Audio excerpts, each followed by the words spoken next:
A reading from the Holy Gospel according to Luke. Glory to you, Lord. Mary set out and traveled to the hill country in haste to a town of Judah, where she entered the house of Zechariah and greeted Elizabeth. When Elizabeth heard Mary's greeting, the infant leaped in her womb, and Elizabeth, filled with the Holy Spirit, cried out in a loud voice and said, "Most blessed are you among women, and blessed is the fruit of your womb. And how does this happen to me, that the mother of my Lord should come to me? For at the moment the sound of your greeting reached my ears, the infant in my womb leaped for joy. Blessed are you who believe that what was spoken to you by the Lord would be fulfilled." And Mary said, "My soul proclaims the greatness of the Lord. My spirit rejoices in God my Savior, for he has looked with favor on his lowly servant. From this day all generations will call me blessed. The Almighty has done great things for me, and holy is his name. He has mercy on those who fear him in every generation. He has shown the strength of his arm. He has scattered the proud in their conceit. He has cast down the mighty from their thrones, and has lifted up the lowly. He has filled the hungry with good things, and the rich he has sent away empty. He has come to the help of his servant Israel, for he has remembered his promise of mercy, the promise he made to our fathers, to Abraham and his children forever." Mary remained with her about 3 months and returned to her home. The Gospel of the Lord. Praise you, Lord Jesus Christ. Mayong udto kaninyong tanan. And how does this happen to me, that the mother of my Lord should come to me? When Mary visited Elizabeth, some of us may think that it is just an ordinary visitation. It's no big deal, just like what we do today. But it is a different kind of visitation, a special one. Because during those times, they have a different kind of transportation. They have no cars, no airplanes, and somehow you really have to make an effort. And if you can just imagine the difficulty of traveling 3 to 5 days on foot, and from time to time you are going to ride on a donkey with all the heat and other elements. And Mary, she is also pregnant because she is carrying Jesus in her womb.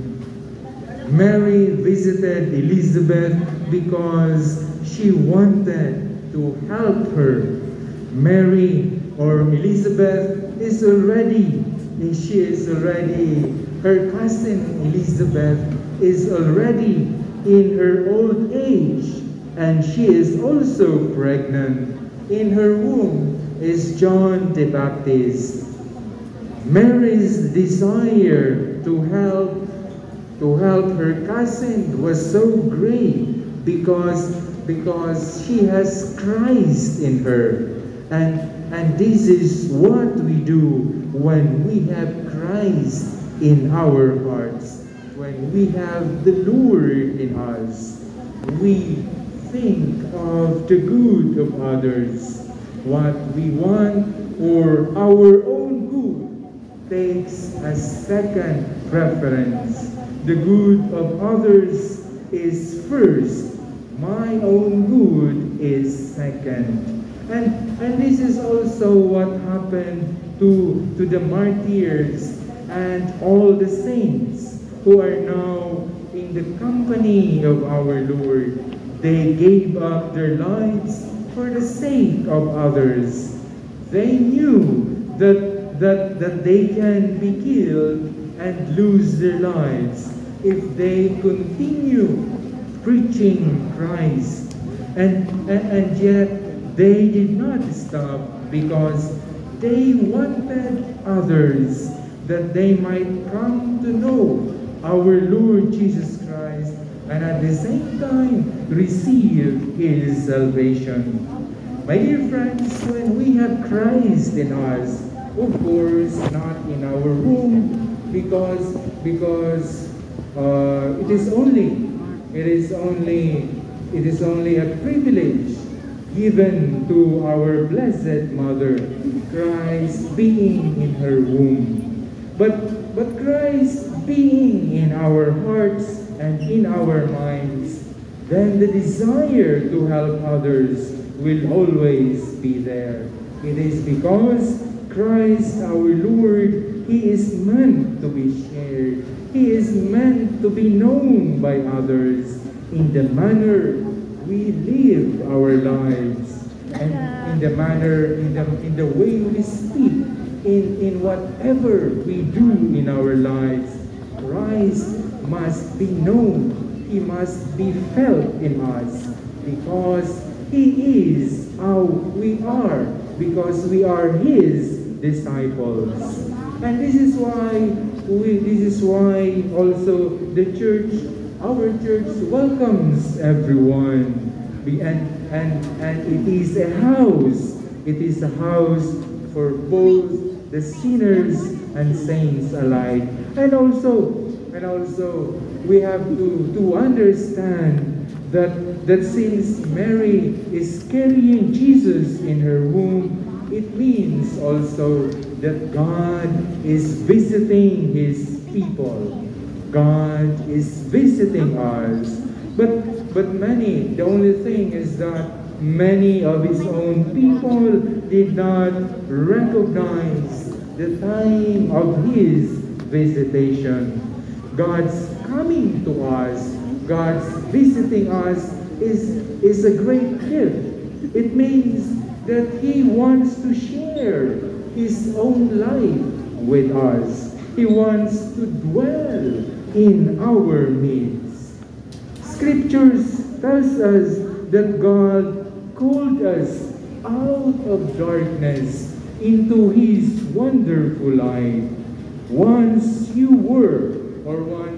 were no people, but now you are God's people. You had not received mercy, but now you have received mercy. We have become God's people because of His great mercy. God visits us. He comes to us in many ways. At times, He visits us in our joyful moments. At times, when we are suffering, when we are in a state of difficulties and trials, in order to remind us, in order to make us a better, a stronger person. The point is, God is always with us because He Himself, Jesus, said, I will always be with you until the end of age. The thing is, do we feel His presence or do we recognize His presence among us or in us? Or maybe the question for us to ponder is that, are we even seeking the Lord? Or are we even looking for Him? My dear friends, God is trustworthy because He is always true to His word, and He will always be faithful to us, even if many times we are unfaithful to Him. In today's feast of the visitation of the Blessed Virgin Mary, she is giving us a beautiful advice that we also ponder in our hearts everything that Jesus has taught us, and that we must also do everything that our Lord tells us to do, because it is the surest way, proven and tested, if we want to enter God's everlasting kingdom. Let us therefore be glad, let us therefore rejoice and be glad, because God has visited us. God has visited His people, and He came to us in order to destroy sin and death. And through His resurrection, God is offering us immortality.